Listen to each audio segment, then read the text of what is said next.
গ্রামের একেবারে প্রান্তে একটা স্কুল ঘর আছে। অনেক বছর আগে সেখানে শেষবার ঘণ্টা বেজেছিল। তারপর ধীরে ধীরে সব থেমে গেছে। ছাত্র নেই, শিক্ষক নেই, শুধু নীরবতা। লোকজন ওই জায়গাটাকে বলে প্রেতপুরের স্কুল। গ্রামবাসীরা বলে সন্ধে নামলেই ওখানে একটা ঠান্ডা ছায়া ঘোরে। কারো কাঁধে হাত রাখে, কারো কানে ফিসফিস করে কিছু বলে। এই গ্রামেই নতুন শিক্ষক হয়ে আসে সুবিমল। শহর থেকে আসা ছেলে, ভয়টয় মানে না। স্কুলে বাচ্চাদের মুখে এই গল্প শুনে তার কৌতূহল আরও বেড়ে যায়। এক রাতে চাঁদ আধখানা আকাশে ঝুলে আছে। সুবিমল একাই বেরিয়ে পড়ে ওই বন্ধ স্কুল ঘরের দিকে।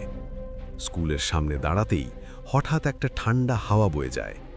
মনে হয় কেউ খুব কাছ দিয়ে হেঁটে গেল। দূরে কোথাও পাখির ডানা ঝাপটার শব্দ। নিস্তব্ধতার ভেতর একটা অদ্ভুত চাপা আওয়াজ। সুবিমল দরজাটা ঠেলে ভেতরে ঢোকে। ঘরের ভেতর ভাঙা বেঞ্চ, দাগ পড়া দেওয়াল, ধুলোয় ঢাকা একটা কালো ব্ল্যাকবোর্ড। মেঝেতে ছড়িয়ে ছিটিয়ে পুরনো খাতা, পোড়া চক, ছেঁড়া বই।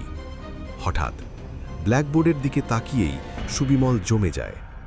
সাদা চকের দাগে ধীরে ধীরে লেখা ভেসে উঠছে, তুমি এসো, আমি অপেক্ষা করছি। তার গলা শুকিয়ে যায়। তবুও সে সাহস করে ঘরের এক কোণে নিজের ফোনটা রেখে দেয়। ভিডিও অন করে। ঠিক তখনই কানে আসে মৃদু হাসির শব্দ, যেন অনেকগুলো বাচ্চা একসাথে খেলা করছে। হাসির মধ্যে হঠাৎ একটা কান্না মিশে যায়। সুবিমল ঘুরে দাঁড়ায়। দরজার পাশে একটা ছোট্ট বালক দাঁড়িয়ে। স্কুলের পুরনো ইউনিফর্ম, চোখে অদ্ভুত বিষণ্ণতা আর বিরক্তি। সুবিমল ধীরে ধীরে কাছে যায়। বালক ফিসফিস করে বলে, আমরা সবাই এখানে আটকে আছি। সুবিমল জিজ্ঞেস করে, তোমরা কারা?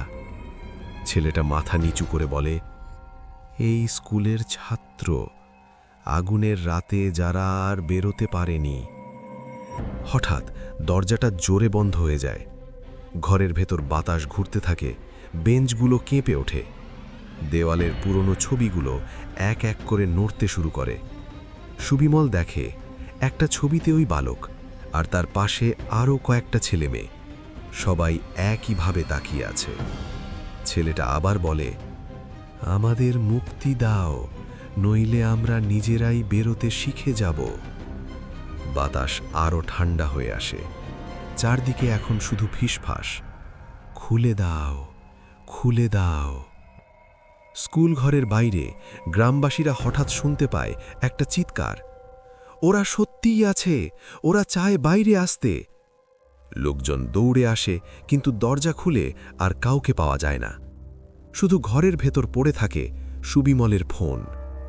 পরদিন সকালে ভিডিওটা সবাই দেখে। ভিডিওর শেষ ফ্রেমে দেখা যায় সুবিমলের বাঁ হাতে একটা ছোট্ট কাগজ। ক্যামেরা ঝাপসা হয়ে যাওয়ার আগে কাগজে লেখা স্পষ্ট, ওরা আসছে। তারপর থেকে প্রেতপুরের স্কুল ঘর আর কখনো খোলা হয়নি। কিন্তু রাত নামলেই গ্রামবাসীরা বলে, ওখান থেকে এখনো বাচ্চাদের হাসির শব্দ আসে। আর মাঝে মাঝে স্কুলের জানালায় নতুন নতুন ছায়া দেখা যায়, বাইরে আসার অপেক্ষায়।